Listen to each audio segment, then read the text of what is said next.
कितने लोगों को भगवान पर विश्वास है? फिर से कंफर्म कराओ। अब ये बताओ, आप में से कितने लोगों के जीवन में चिंता और टेंशन है? जिनके जीवन में टेंशन है, चिंता है, डिप्रेशन है, वो हाथ उठाएं। आज दूर ना कर दिया तो फिर बताना। आज जिनके टेंशन चिंता है हाथ उठाओ फटाफट। जिनके चिंता और टेंशन है, आज के आज मिटाऊंगा आपकी चिंता और टेंशन। हाथ उठा के पहले बताओ, हाथ उठा लो फास्ट। चिंता टेंशन वाले लोग उठा लिए, चलो अब नीचे करो।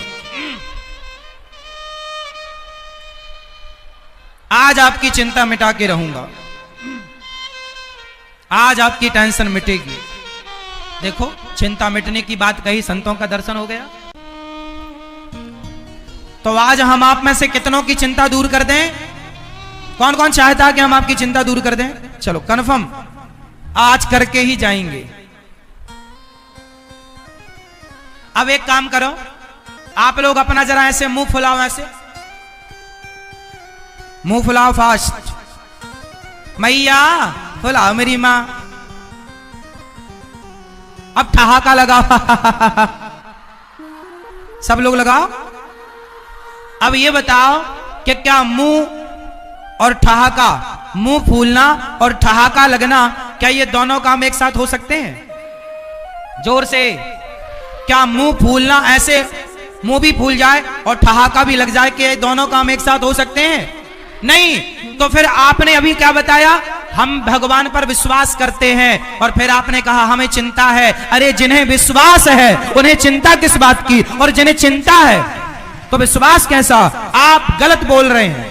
या तो आपको चिंता है या तो आपको विश्वास है, दोनों नहीं हो सकता। जैसे मुंह फुलाना और ठहाका लगाना दोनों एक साथ नहीं हो सकता, वैसे चिंता और विश्वास एक साथ नहीं हो सकता। अब ये बताओ कि आपको भगवान पर विश्वास है या चिंता है? जोर से एक बात बताएं मेरी मां। आप कहती हो, आप भैया कहते हो हमें चिंता है। अरे भैया, तुम चिंता क्यों करते हो? तुम भगवान का चिंतन करो सही, तुम उनका चिंतन करो तो सही, वो करेंगे तुम्हारी चिंता। तुम क्यों करते हो? सुदामा को कोई चिंता थी क्या? जोर से। सुदामा तो केवल कृष्ण का चिंतन करते थे।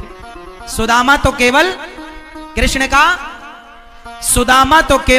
का चिंतन करते थे। सुदामा चिंतन करने की जिम्मेदारी तुम्हारी है। तुम कृष्ण का चिंतन करो। अब कृष्ण की जिम्मेदारी है कि वो तुम्हारी चिंता करेंगे। तुम खुद क्यों करते हो?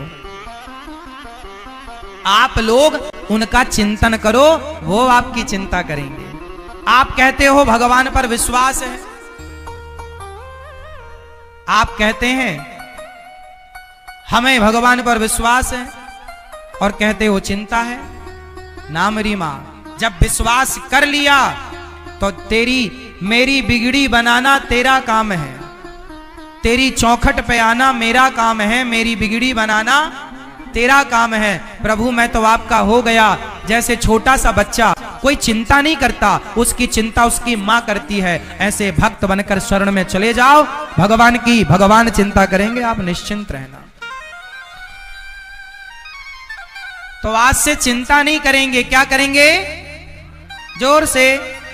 भगवान का चिंतन। और आपके चिंता करने से कुछ ना होगा, विश्वास करो। भगवान सब, वो आप अपना कर्म करो, आगे की जिम्मेदारी भगवान की। विश्वास रखो भगवान पर, कर्म ईमानदारी से करो, फिर देखना चिंताएं मिट जाएंगी, आप सुखी हो जाएंगे।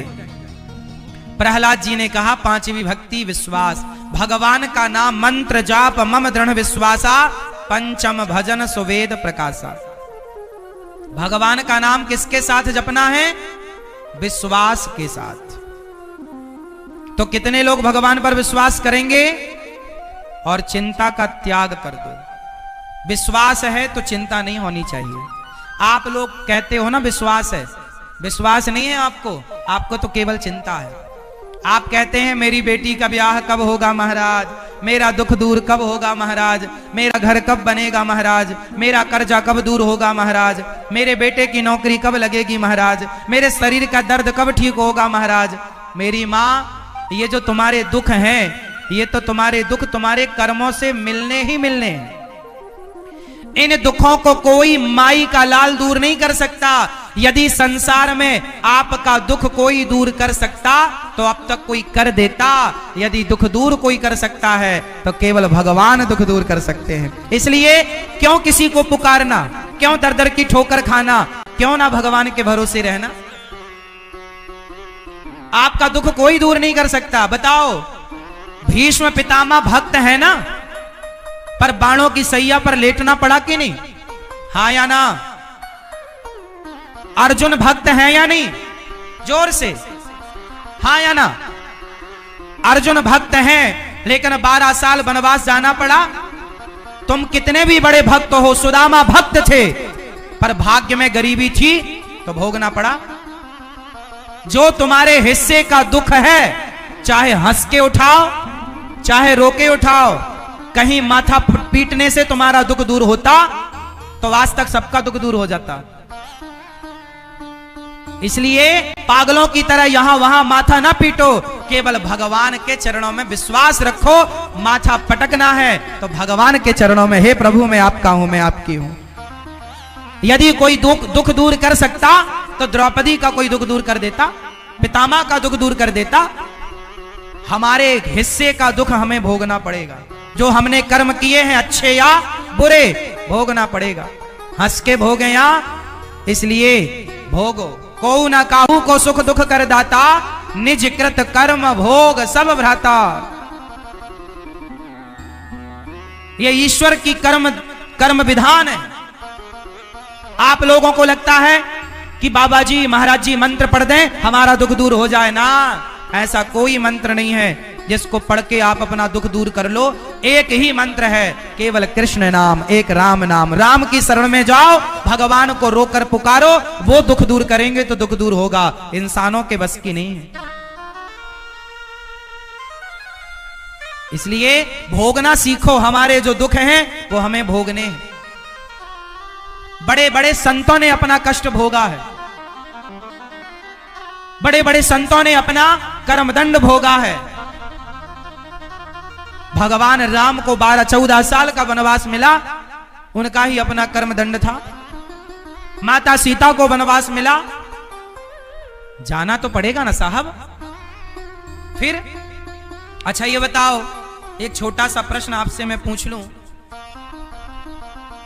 भगवान राम ने माता सीता को वनवास भेजा, ये सुना है आप लोगों ने? अच्छा ये बताओ, माता सीता के वनवास जाने में कारण कौन था, जिम्मेदार कौन था? जब माता सीता रावण के यहां से वापस आई, राम जी के साथ रही और राम जी राजा बने, सीता मैया रानी बनी, उस समय एक किसी धोबी के कहने से भगवान राम ने माता सीता को निकाल दिया। क्या किसी के कहने से राम जी ने सीता मां को निकाल दिया? क्या ये राम जी का निर्णय और न्याय सही था? उत्तर दो, सवाल है आपसे। क्या किसी के कहने से अपनी पत्नी को निकाल देना सही था?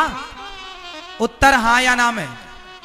मां, मैया, भैया ध्यान से सुनना सरकार, बहुत गंभीर बातें आपको सुना रहा हूं, सुनिएगा। बताओ, राम जी ने माता सीता को वनवास भेजकर राम जी ने सही किया या गलत किया? या सही या गलत ये तो अपनी जगह है। ये बताओ, माता सीता के वनवास जाने में जिम्मेदार कौन था? उत्तर दो, कौन जिम्मेदार था? ये मैया बताएंगी। द्रौपदी? कौन द्रौपदी?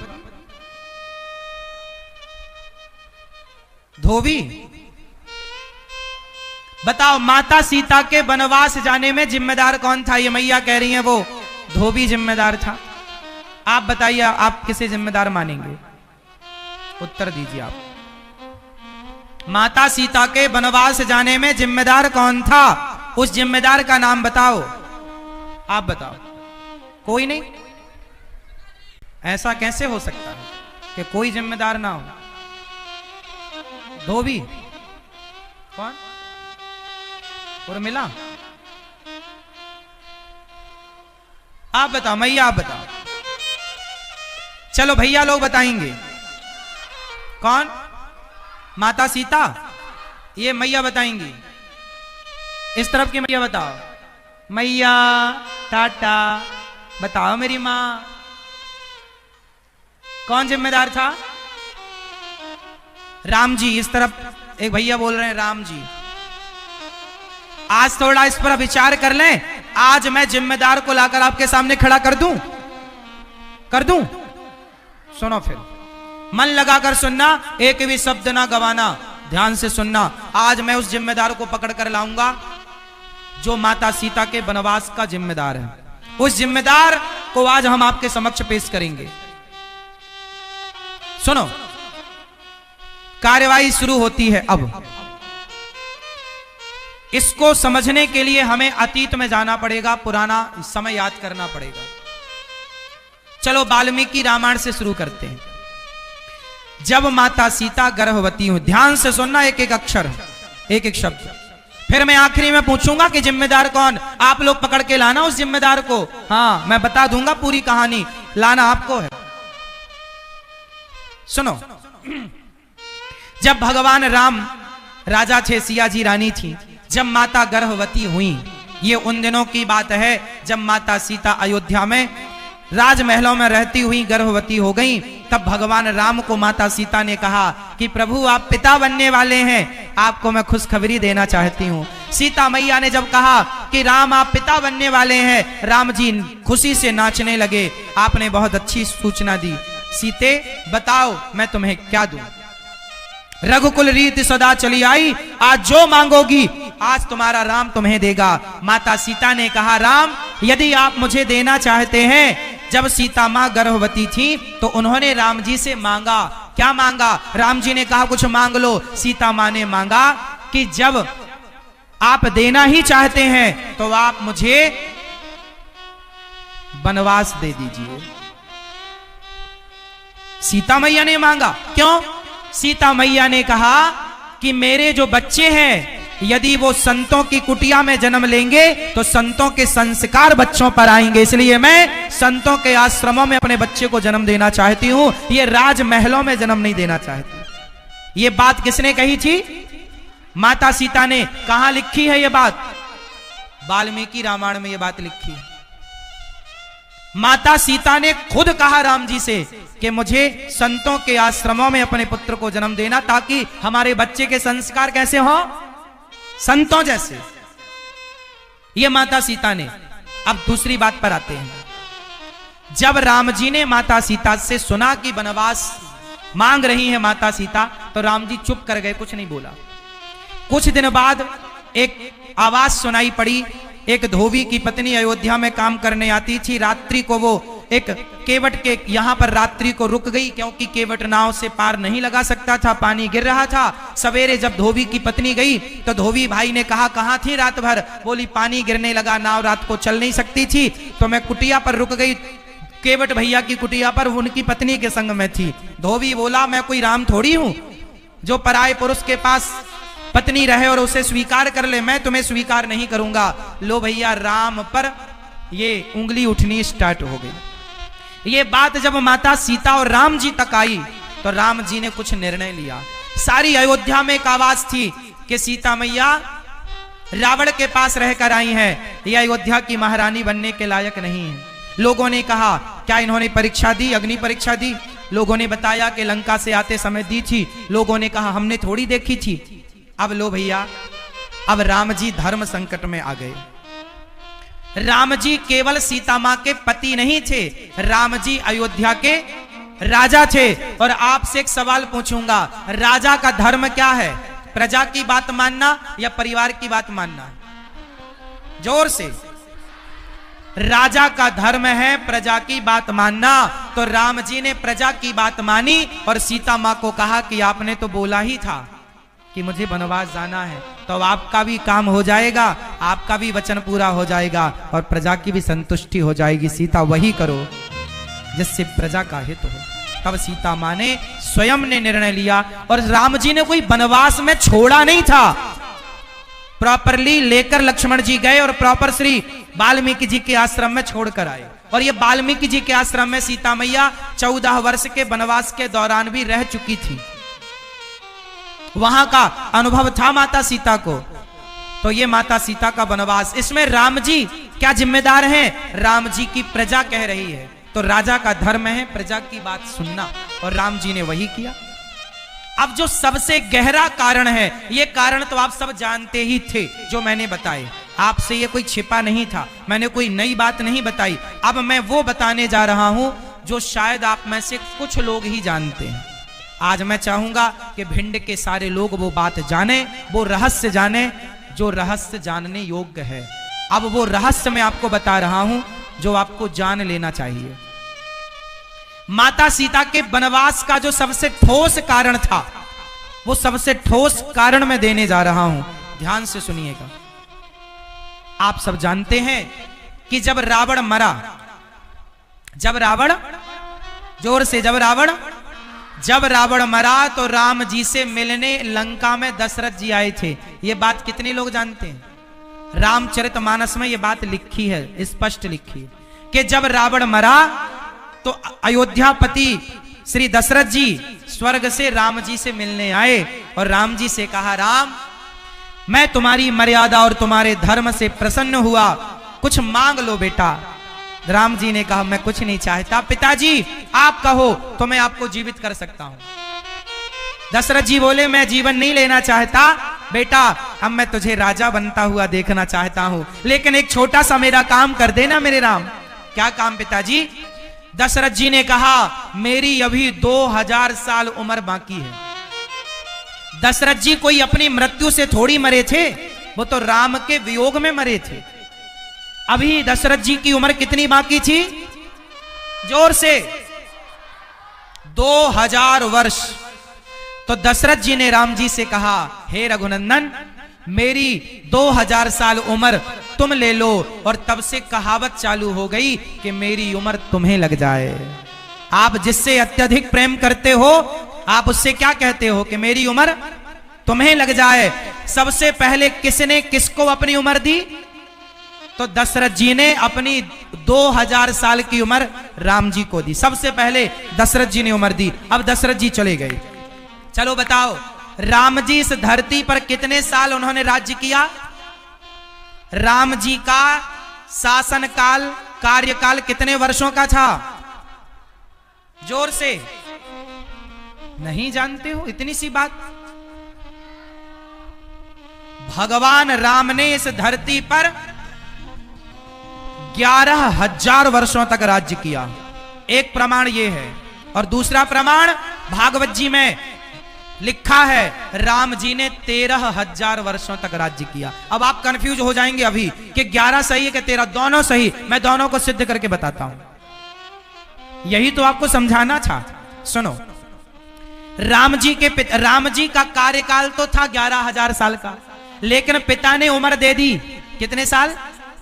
2000। तो 11 और 2 13। तो राम जी ने 11,000 वर्ष तक तो अपना कार्यकाल किया, और जो 2000 वर्ष का राज्य था वो पिता का कार्यकाल पूरा किया, वो अपना नहीं था। इसलिए राम जी ने माता सीता को वनवास कब भेजा? जब राम जी सीता मैया के साथ 11,000 वर्षों तक तो साथ रहे। कितने साल साथ में रहे?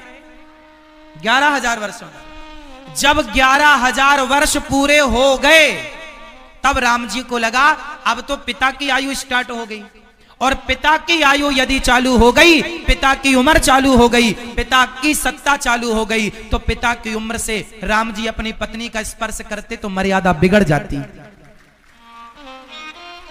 बताओ बिगड़ती कि नहीं? पिता की आयु से यदि सीता मां का स्पर्श होता तो वो ससुर सीता का स्पर्श करते, ससुर बहू, तो मर्यादा बिगड़ती। इसलिए राम जी ने कहा कि अब पिता की आयु चल रही है सीते, अब मुझे पिता की आयु में रहना है, इसलिए आपका वनवास, इसलिए सीता मां को वनवास, क्योंकि वो पिता की आयु थी। और रही राम जी की बात, यदि राम जी को माता सीता पर कोई संदेह होता तो रावण के यहां जिस दिन आई थी माता सीता, उसी दिन राम जी त्याग देते। यदि राम जी को सीता मैया पर कोई डाउट होता तो राम जी उसी दिन त्याग देते जिस दिन रावण के यहां से आई हैं। क्या राम जी को सीता माता पर कोई संदेह था तो फिर उसी दिन त्यागते ना, फिर इतने दिन साथ में क्यों रहे? इसका मतलब राम जी को सीता पर कोई माता सीता पर कोई संदेह, ये तो समाज है साहब। इसलिए आप लोग कहते हो ना लोग क्या कहेंगे, कहने वालों ने तो माता सीता को भी कहा, इसलिए परवाह ना किया करो कि लोग क्या कहेंगे। लोग तो कहने ही बैठे हैं, आप तो अच्छा काम करते रहो, लोग कहने ही बैठे हैं। लोगों ने तो माता सीता को भी कहा है, कहने वालों ने तो माता सीता को भी नहीं छोड़ा। एक छोटा सवाल करूंगा यहां मैं आपसे, एक बात बताओ कि रावण ने जिन सीता मां को चुराया वो सीता मां कौन थी? क्या असली सीता मां को चुराया या छाया सीता को चुराया? रावण ने सीता मां को चुराया, तो असली सीता मां को चुराया कि छाया सीता को चुराया? आप बताओ। असली, सब बोलो। क्या असली सीता को रावण ने चुराया था? तो बताओ उस समय असली सीता मां कहां थी? अग्नि में वास कर रही थी। और वो जो छाया सीता थी वो कौन थी? वो माता वेदवती थी। मैया कौन थी वो? जोर से। वो माता वेदवती थी। असली सीता अग्नि में वास कर रही थी। रामचरितमानस में लिखा है ये सब कि मैं निशाचरों का जब तक नाश करूंगा तुम अग्नि में वास करो, माता सीता। तो रावण ने जो सीता चुराई वो नकली छाया सीता, वो माता वेदवती थी। एक बार वेदवती कौन है? ये ब्रह्मा जी की पुत्री हैं वेदवती। ये तपस्या कर रही थी राम को पति के रूप में पाने के लिए। रावण चला गया, इनकी तपस्या बिगाड़ी, इन्होंने श्राप दे दिया, तूने मेरी तपस्या बिगाड़ी है, मेरे कारण तेरा सर्वनाश होगा। वही सीता बनकर आई, राम को पति के रूप में चाहती थी और रावण का उन्हीं के कारण सर्वनाश हुआ। फिर उन्होंने कहा कि मैं आपको पति के रूप में कब प्राप्त करूंगी? तब राम जी ने कहा कलयुग में पा लेना। वही वेदवती कलयुग में पद्मावती बनकर आई और वही राम तिरुपति बालाजी बनकर आए। और तिरुपति बालाजी का नाम तो सुना होगा, तिरुपति बालाजी का विवाह माता पद्मावती से हुआ, वही थी वो विवाह इस जन्म में यहां कलयुग में संपन्न हुआ, त्रेता वाला। तो रावण ने जो चुराया वो असली चुराया ही नहीं था, ये बात तो भगवान जानते थे, तो राम जी को थोड़ी संदेह था। इसलिए कुछ लोग संदेह करते हैं माता सीता और राम के इस प्रसंग पर, इसलिए हमने आपको क्लियर बताया।